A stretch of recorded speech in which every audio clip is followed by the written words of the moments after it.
Welcome back. Thank you once again for hanging out with us. This is the one and only IT in the D Show. I'm your host, Bob Waltenspiel, hanging out with the illustrious one, co-host, producer extraordinaire, Randy Walker.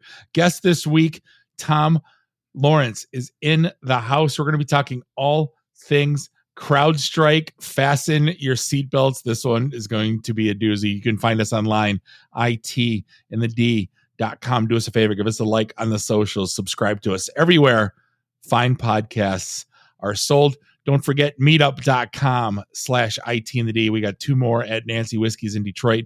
Third Thursday, 5:00 until question mark. No speakers, no cover, just some IT folks. Good crowd usually. We actually got to enjoy the patio for once. We did not get rained out. Like the last of the 5 times we've gotten rained out. And we had good weather. So yeah, it was actually like 72. It was a fantastic evening. Yeah, good crowd too. A lot of new people. Yeah, absolutely. Speaking of getting rained out, Friday morning was interesting this past week. Everybody's phones were abuzz around right whenever you wake up. For me, it was about 7:15 in the morning. For some people, it was 4 or 5 in the morning. The very first thing when I look at LinkedIn, when I wake up in the morning, I see a post from Tom. And Tom's going, oh shit, not only here's a fix, but here's a meme that we're gonna make fun of CrowdStrike and we're gonna tell you how to fix it. And that is so you. I appreciate you for it, and thank you for getting me out of. I didn't have a jam Friday morning, but a lot of other people did. And your post, I think it's up to like 3,500 likes or something. My comment is like 100 likes. Like, what in the world did you do? But Tom, good to see you again, man. It's been too long. Yeah, it's been almost a year. We realized it's been a year almost to the day since I was on here last. But yeah, glad to be back. Glad that CrowdStrike is their stock isn't settling up, it's settling down, but some of the problems are settling away. At least I didn't see what they were finally closed at. I am going to rip off the Band-Aid and just I got to ask the dumbest questions imaginable. Like I don't want to just blame CrowdStrike because Microsoft has a hand in this. So we'll get there in a minute. Yeah. But looks like CrowdStrike is down 13% just today. Ouch. So it's been over the last 5 days, they're down 30%. So from about 378 and they're closing at 260. Ooh. So almost 100 a share. That's a lot. So we got to find the tracker on who shorted it. But like for one, this is dumb sale. I'm going to ask dumb sales guy questions. You're going to set the world straight. I know better than to launch production updates on Fridays. It's pretty much a cardinal sin in IT since the dawn of time. What in the hell happened, Tom? We're kind of waiting some analysis from CrowdStrike on that. They got to kind of reveal to us exactly what mechanism failed. They do the normal like canary release cycles. They update percentages of customers at a time, see if the world's on fire with those customers before they push the rest. But this is different. This is just a strange update that seems to have just gone to everyone simultaneously. And they actually pushed a rollback button almost immediately. So someone knew, someone knew right away. It wasn't like there was this long delay. There was let's start rolling this back. Let's push this update. And the fact that they knew so quickly, I mean, someone knew exactly why. It's really interesting though, but there's no validation in their code. So these are modules that load. So the CrowdStrike agent loads these modules, and these modules essentially are a way so they don't have to sign the driver with Microsoft each time. They can just add these updates to it. But it also revealed that there's no validation of these. There's not like hey, let's see if this works before I apply it, like a pre-test system. It just goes, I'll load whatever you drop here. Awesome. And then when a computer goes into a boot loop, not awesome. So Mike, how many, like, there's the ecosystem in Microsoft though. Like one of the big thing was, how do they let this happen? Because when I first got my first text, it was someone from work going, "Oh, Microsoft's got an outage." So then I find out, oh, it's not, dude. It's a plugin. How does Microsoft? I know they're not absolved from this, and everyone I know is taking blame for it themselves, saying, "Hey, M364," and they're kind of making jokes of themselves. But how do they let this happen? Well, there was a this goes back to 2009. There's actually a good debate over on LinkedIn. A few people from Microsoft, their product people and engineers had weighed in on us, including Kevin Beaumont, who also tweets as Gossie the dog. He's a longtime Microsoft insider turned great meme poster when he left Microsoft, and he calls them out on their BS all the time. But he was right when he was talking about what happened there was in circa 2009, Microsoft started pushing in Windows Defender. I can't remember what it was called then. It was called patch something. There was this whole controversy because they were going to lock all these security vendors out. And the security vendors raised a ruckus and the EU put pressure on them. It never actually went to court. But in the end, they allowed security vendors to hook into the Microsoft kernel at the same level that Microsoft did. This is where their problems kind of began, because that's the only way you can really secure Microsoft. And especially circa 2009 Microsoft, there's no way to really say that their Defender product, it was always a joke back then. It's actually a much better product here in 2024, but it wasn't then.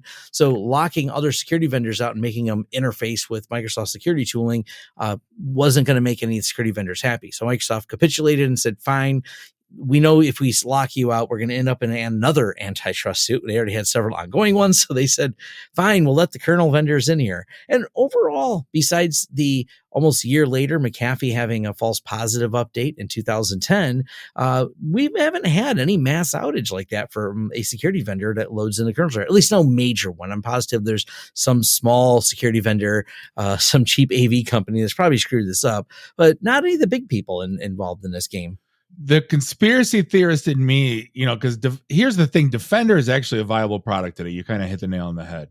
Where today it is. That was the running joke of the world up until a few years ago. Then you're like, wait, what? And then wait, what? And now all of a sudden, it's pretty much part of everybody's security strategy in one way, shape, or form. We always joked that antivirus companies were like Ghostbusters, where they hired like Ukrainian hackers to release some bullshit malware, and then they'll go, we will fix it, because their sales always spiked. Is there any rumblings of any funny business as to like, Microsoft kind of, turning their I guess they're an ally and a competitor at the same time, but like turning them into parking lots? Is there any you hearing anything out there? No, but I mean, there's a great level of amusement that the CEO of CrowdStrike was the CEO of McAfee when they had their incident in 2010. God. So, I mean, that's kind of funny. He bounced and founded CrowdStrike after a big McAfee incident. So everyone's like, wait a minute, is this another exit for him? Jeez. Yeah. It's one of those things that I love all the different conspiracies, because Microsoft, we would have been talking about a pretty large Microsoft storage server outage that occurred just before. I don't know if the two are related in any way. And it would have made the news if it wasn't for the fact everyone else went offline right after that, just by coincidence. Because GitHub went down as part of the Microsoft one, and everyone's like, oh, GitHub down. We can't do any coding. It's Thursday night. And, it was a big deal, but that was like, oh, that was not even a blip in the news compared to the fact that Delta is still trying to recover, and several airlines. Like, it's a mess if you have to fly anywhere. I am so glad I don't have to fly till next week. So I'm hoping they have it sorted out by then. I know someone that is stranded in Nashville for like 2.5 days. I'm like, at what point is this dot become planes, trains, and automobiles, and you go rent yourself a K car and go hitch a ride, unless you're using it as an excuse to hit downtown Nashville, which I wouldn't blame them either. So timeline, when did the first like, oh shit happen? Was it like 2 a.m, 3 a.m? I think it was right around 4. I'm hearing like around that time. It was right around there. It was just a little bit after midnight Eastern Standard Time. So I'm guessing maybe they push it out on what might be California time, maybe a little bit early. I didn't get the exact time, but it confused so many people. I talked to a lot of my friends that were, had CrowdStrikes. They work at very large companies. And that's where this is so bad, is the fact that it's not on my computer. It's probably not on your computer, Bob, but the Fortune 500, they love CrowdStrike. It is at the biggest of the big companies all the time. Well, that's the thing. Like, first thing, of course, me being a sales guy, first thing I thought is, oh God, like I feel for all of my friends, customers, colleagues that are going to have to field hundreds of phone calls going, hey, I got an alternative to CrowdStrike. And Okay. thank God I saw a lot of posts from my sales brethren saying, please don't be that guy. Sentinel-1 reps and the like please be better. Don't come at it with this whole we have an alternative. I hope that they're better. I didn't hear any war stories, but it's funny. I don't worry about the data center guys up till up all night, not sleeping, living on Red Bull, fixing it. I worry about my my buddies getting hammered by shitty sales reps. Let me tell you. Yeah, I was gonna say, when I heard the news Friday morning, I woke up, scrolled social media, saw the outage. I was like, cool, day off work. I get into the office and no, my computer's still working. I was like, dang it. Why am I not down? Why did I not have to suffer this? Or enjoy it. I thought there was a few classy things that some companies did. I've seen some of them offering free lunches, going, "Hey, we see you're in a lot of trouble. Let us buy you lunch. We'll give you some gift cards." I see some kind of cool things people offering help to an extent. Got to kind of support that staff that's working those extra shifts to remember exactly what process you use on the server to get back in there and delete files manually. Right. Because compliance has actually worked against us in this. Generally speaking, the frameworks require that most of the computers have encryption. That's fun because it turns out booting them up and deleting a file when they're encrypted, well, now you got to have a really long encryption key you got to key in by hand. And who knows? No one who knows that. Where's it sitting? It's sitting in your storage. Right. Mm-hmm. Oh, yeah, there was a couple stories of it tied together. Like the system that they stored them in was also tied to their Active Directory system that was down. So they couldn't log into it to get it out. Luckily, the fix was, it was 1, 2, 3, 4 steps, something like that. And it wasn't, for someone me that does not like getting into BIOS, I would do it scared, shaking, but it wasn't the worst thing in the world to get it back online. What was there any other workarounds, or was that pretty much the defined Well, yeah, the defined workaround is just deleting that one update file, and once it doesn't find it. But the challenge, especially, was with the larger companies, when you host your desktops and you host your servers in the cloud, you're used to using all the remote management tools for managing. Yep. You're going, wait a minute, how do I get to the console in my Azure or AWS system? And if you don't do that very often, because how often you do, it's pre-deployed. Here's your RDP session. Here's your VPN to connect to it. Once you actually have to get to there is a way to get a serial type actual console on these systems, but it's so infrequently used. It's one of those dust out the manual and look up the instructions how to do it, which of course then slows things down because they're like, who knows how to do this? Was that one old dude that was here years ago that knew how to do it? Did he write it down? Where's the login for this? Tell me about the days of AOL. Can you talk to me about CompuServe one more time? I don't want here's the thing. I don't want anyone losing their gigs over this. And CrowdStrike has never historically been friends with the sales community, meaning you go there, you usually have a good, you're there for a year and a half, you get broomed out. If you look at any security sales guy's resume, it's CrowdStrike's in there somewhere for a year and a half. But I don't want to see anybody, I think I checked, I think I have 9 connections at work there. I don't want to see anybody losing their gig. What's the market doing right now? Is everybody saying, get this shit out of here? Or are we just is it kind of like the Target breach where we're I'm still going to shop at Target on Monday? Yeah, and I think, Target breach is a funny one too, because no one's going to remember the guy that did it. Because, what is the name of the HVAC company that caused the breach for Target? Nobody knows. But Target had a breach. It was that HVAC company. So no one's really going to know who inside did it. CrowdStrike's going to take a huge, and as we talked about the stock at the beginning, huge reputation hit. I don't know that the person or people involved will still be there. Maybe they will. Maybe they'll be polishing their resumes right now. That's going to be interesting because obviously they learned quite the expensive lesson. And I think what we're really going to see is how did the lawsuits look? And that's obviously some people were on there because this immediately broke SLA agreements and everything else. And what do? You pass the buck up there. You have your shared responsibility matrix. All right, if you took down my systems, you are responsible for it. This is a E&O because it wasn't a tax. It's going to be under errors and emission insurance. They're going to have to start making claims. So all these companies that broke SLAs at medical facilities for systems down, all these things, it's kind of a hairy mess because they're going to go claim to their insurance for loss of business. That's going to go back to to CrowdStrike to how do you cover this? Yep. Well, it looks like too, I'm just reading the House committee is already calling on the CrowdStrike CEO to testify. Yeah. And I'm just curious. Well, if he came from McAfee, he might be tech savvy, but I'm just saying, like, they're going to, between a House committee that doesn't know technology to a CEO that isn't in the weeds, like, wouldn't you rather have, and not even the CTO, like, I'm talking, get one of the, why when these House committee things happen, it just, when they had Zuckerberg on the stand and the questions they were asking were like, what is it? We sell ads, Senator? Was that the famous rebuttal from Zuckerberg? But like, what could the House committee possibly get in terms of resolve from a CEO of this company of this size? Well, the same thing they got out of United. So they have the United Healthcare guy, and I thought someone photoshopped this.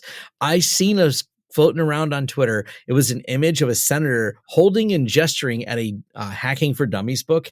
And I was like, please tell me that's a joke. So I went over to C-SPAN, jumped to the timestamp in a minute when that senator was on. I'm like, and he had that book and he was just holding it up like a Bible and pounding on it. I was just like, oh God, this is wonderful. And that's what I mean. Most of these lifelong politicians are not, like, I consider myself not a dummy when it comes to this stuff, because I know the nerds that, you know what I mean, can speak different languages around me with it. And I'm, and I'm in the business. So like, imagine like someone like a senator that's just been a career politician. Like, you'd think they would, again, what are they going to, and what are you going to get out of it? Yeah, we messed up. Yeah, we did this thing, one of the things I wanted to talk about is, like, who was I chatting with? And I'm like, do you think for a second that they're going to put a head on a block? Like, they're going to go, it was Timmy. Timmy rolled the release out. He said, we told him not to. Like, is it that simple as like Johnny and Airplane going, oops, sorry, and plugged it back in? Like, is it that simple? It's one guy like did this? Like, I don't think so. And I really think in this, okay, there's a slight conspiracy here. I've read. Now, these people have posted with levels of anonymity, but there is claims that CrowdStrike has been a hard push for automation and a lot of these automated systems to release this data. So it sounds like if that is true, that they've automated it so much, it's a failure in the automation system that rolled this out. So whether or not one person's going to be on there, or there's going to be one person who says, I don't want all of you guys validating it. That's terrible waste of all the resources having humans look at this system. And that could be a result. I can believe that actually is pretty plausible as far as conspiracies, that there's some automation system that failed that doesn't have the proper validation checking in it. It screwed up. Or, go a little further. We talked about the Microsoft storage server outage. What if they were using the Microsoft storage server? What if they were attached to it? It broke. It came back online and it was broken with some file, and the automated system goes, hey, look, a new file, only half of a file, but hey, let's send it because we don't have humans checking it. So going back to my very first question to you is, like, dummy here talking again. This, and you're talking about pushing automation, which brought me up to thinking about this, like these type of kernels and this type, when it's automated to push out, this isn't like a software rollout, right? Where they're testing in sandbox and then going through QA process and then launching in prod. These are just pushes / updates / on the fly live. This is not, I should not be thinking about these things the same way I'm thinking about software. Am I correct? Yeah, so it's really interesting because I'm not a CrowdStrike user, but from people I talk to, in a lot of places you have an N-1, so you're going to wait 1 day for the update to come through. And for some reason, this particular update seemed to ignore that. That's my understanding from that, which this is why everyone got hit so hard. So if you were on a delayed update system, you were supposed to still wait so you can do some validation testing, because what they'll do is you'll have your most critical systems will be on this delayed update, but you'll have other similar systems that aren't. That way, if you see it happen to your test environment, your lab environment, whatever those ones that are on the real-time updates, you can pull the plug. But that doesn't appear to be the case with this incident, where everyone seemed to get the same file update that broke everyone's at once. So I have heard that they ignored policies on this. I do know that CISA was immediately involved. The government Cyber Command was involved. And as I have a few friends, that I learned so much from them who work in the hospitals and work at these very, very large. One of them is a competitor for United Health, that level of scale hospitals.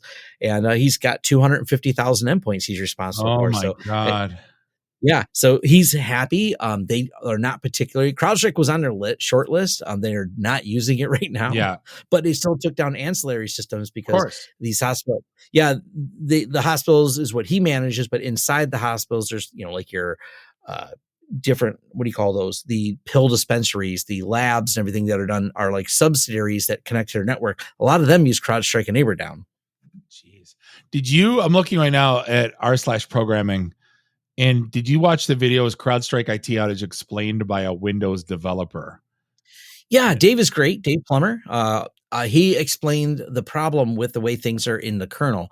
He didn't get into any of the mention of why things are allowed in the kernel. That was that 2009 thing that Microsoft did. But his explainer was top notch in terms of it. Dave's pretty awesome. I've actually chatted with him a few times. So it says because this has happened before. They're showing 2023 twice, 2019, 2024 in April. What was the difference now between those? Because we didn't hear anything about those. So there is some history that they have where they have broke the Linux kernel. This is actually one of the biggest selling points the competitors have had. CrowdStrike on Linux is kind of just a disaster. It's not well up. It's always like a maintenance problem on there. We just hear less about it because of the way the updates are loaded. And picture your average Windows sysadmin versus Linux sysadmin. The Linux sysadmins, I'm not going to say they're better than the Windows ones, but they're usually more on top of it. They have different methodologies by which they control things. And a lot of the Linux sysadmins are people managing clusters of servers. So they probably push an update. They watch CrowdStrike break because CrowdStrike does not have the best reputation in that. So they're locking down those controls really, really well. The result's the same though. A bad update, because it attaches to the kernel, means the system stops functioning. That's one of the things Dave did a great job of highlighting in there of any driver update from any company that hooks in there. Your video card drivers, your NVIDIA drivers for games, all those updates. Those are kernel level updates as well. And when they have a bad update, the same thing happens. The kernel cannot function if it goes awry. Jeez. We were talking about the stock dropping, and I was immediately going into who was shorting it before it happened. There's a Bloomberg article out right now that there was short sellers. There was a company sold off $1 billion windfall from this, that basically it didn't tank. It's on Bloomberg, so it's behind a paywall. But apparently that set it into a spiral. Once it dropped like 23%, it set into a spiral, and now it's down 30-40%. But if you look up CrowdStrike outage net short sellers, almost $1 billion windfall. Yeah, people probably had some inside information in the tech community. There's a lot of that. And when someone knows an update's going wrong, they're like, picture that phone call. If you were that insider, hey, I'll give you a tip. Give me a cut. Yeah. We're dealing with an outage here. Like somebody knew that was going on. And the cascading of it, because once it went out, the horse had left the barn. Right. And all these systems that these are real-time updates. These aren't like the updates where we schedule them like we used to. It's not like the AV where we schedule it on Tuesday at 7:00. These are, when that update goes push, it goes right away. See, that was another thing I wanted to, again, you always think about patch Tuesdays and who rolled that. That was kind of my first, again, I'm speaking like a sales guy, but why would this happen on a Friday? You know what I mean? And again, I appreciate you explaining it to idiots. But just to wrap up the Bloomberg thing, it said 12 billion this year has been bought on short sells on CrowdStrike, which I want to be honest with you. I'm going to put my flag in the ground. I would rather be where I'm at and poor than to bet on a company shitting the bed. I think it's unscrupulous, and I can appreciate someone making $1 billion on it, but at what cost? You know what I mean? Because there's going to be a lot of people that are losing their livelihood over this, and and all the people with travel that just destroyed. It seems more or less it was just medical and airline. Did any other industries get hammered by this? I didn't see anything. Yes, there's quite a bit. It's kind of lost in the noise because when you have companies that are in the automotive space and stuff like that, the setbacks aren't exactly the same. It disrupts their engineering departments, it disrupts other things, but those are like, oh, the engineers got a day off. The car that's not released until 2025 got one extra day added to its release or whatever. But obviously, highly direct impact is going to be hospitals. If you can't get that surgery, you can't get your pills filled, the labs can't do their job, or airlines. That is where there's always the most obvious mess, because when people are stuck somewhere, they take to social media. That is the first thing they do. I know. I'm stuck in Nashville, like you just said. Yeah, I know WDIV TV went down. Probably some other TV stations went down because of it. Yeah. The city of Royal Oak closed down because all of their systems were offline. So it affected municipalities, news stations. The Las Vegas sphere. That was Photoshop. That was Photoshop. The blue screen of death. It was all people like Randy going, "Oh yay, day off," and they're like, "Darn it, I have to." And then you try to tell your boss, I got my, and they're like, "Here's the fix." They're like, "Darn it, I gotta work now." The fix is easy, Randy. The news didn't go down. Like when WDIV goes to, like, the news was still working. Like what went down? They couldn't do lower thirds. Is that what it was? I know that. Oh. They couldn't do transitions, lower thirds. I was reading some of it and I was like, that's kind of funny. What the hell's a lower like third? I said, they have a little name on the bottom, like little scrolling thing. Breaking news. Randy did a thing. He couldn't get a day off. Randy. So now what? I feel like it's like one of those things where how society is, and we're all, this isn't outrage porn, but it's close. We're like, the weekend happened Monday. We're barely talking about it Monday, but we're talking about it because obviously we're recording this podcast, but we wouldn't be talking about it if this was just Monday. Yeah. There's the part that's been driving me nuts. And I almost went on LinkedIn this morning and I said, no, I got work to do. And if I do this again and I have another post that gets 300,000 engagements, right, I'm going to be distracted and I won't get work done again. So I went and ignored it, but I already know what I'll probably go dunk on tomorrow is all these people that's coming out of the woodwork to tell us why we can't have large interconnected systems that are managed. We need a completely I'm like, do you work in the real world where many computers are? Because look, this is a problem. There is no way to scalably manage thousands of computers and manage the security of thousands of computers. We're like, do we need, people even questioning, do we need something like CrowdStrike? I'm like, you need something. Microsoft has not exactly had the best track record of security. There's a reason these companies kind of have to exist because Microsoft's kind of flopping around. I mean, hell, last year, or was it earlier this year? I can't even keep track anymore. They lost their own signing key. They are on CISA's shit list for all the problems they've had. So look, there's reason we have this tooling. It's because Microsoft has not chose to put the best foot forward when it comes to security. So that's not a tenable argument anymore. Just like having all these remote management tools that we have, it's the only way to do things at scale. You can't just have a sysadmin at every place. You can't have a sysadmin who tries to physically manage all these systems remoting into them. We need these large scalable tools. I don't have a better way to do it, or at least no one I've seen come up with a better way to do it, because the world is worse without them. That means we need like 10 times as many IT people to be more manual and hands-on. Right.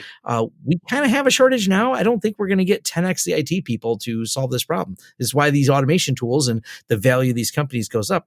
Prior to their stock tanking, I want to say they had crossed the $90 billion mark at CrowdStrike. I mean, their market cap was pretty high. They're a big player in the game. Oh, no question. We're going back to paper, Tom. That's all there is to it. We're going back to the you make a lot of gray-bearded people happy. We're going back to the chunk at Hudson's. We're going back to the cash only, no ATMs. It's the way you can't do the credit card swiper anymore because a lot of cards aren't embossed anymore. They're just printed. Oh, they are. Yeah, my bank card is printed. You can't do. That's no more chunk. That's the best part of Christmas Vacation, the chunk part. I was like, yeah, that wasn't that long ago. So what is next? Just saying, all right, kiss my ass, CrowdStrike. I'm buying Sentinel, or I'm not buying anything. And I'm gonna hope that they don't screw me over. And when they do, I'm gonna buy something else. Like what? What's recourse? Because everybody's sitting here in a boardroom right now, going, all right, what the hell are we doing? Are we just riding this through, or So what I have heard is, and I think this is probably the most true, a lot of these, as you know, you're going to sell these deals on 1 to 3 year deals Sure. whenever you can Sure. get the deal. I think there's been a lot of leverage to renegotiate and get really big discounts. I have a feeling that their stock price is taking a hit now, but their long-term revenue is going to take a piece. What do you do? What's the tool you're going to give the sales rep to say, don't switch? Or what are you going to do? I'm in a 3-year agreement. You can fight the agreement in court and try to get in line, or I'll give you 6 months free. I'll give you a year free. And that's what your tools in your salesperson, because you're like, I can't tell you it's never going to happen again. We didn't know it was going to happen the first time. We have re-engineered things so it won't happen again, is what you're telling everybody. Hopefully that's true. But your only arsenal you have is discounts.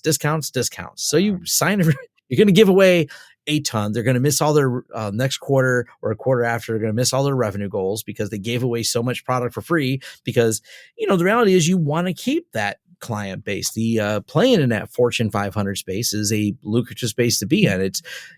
It's like I said, it affected the core companies, the biggest companies, not the average companies. They don't play. They've been trying to make a play into the smaller, like MSP, managed services, small business space, but they're far from there. Like you mentioned, SentinelOne, they've definitely got a much bigger foothold in there. Yeah.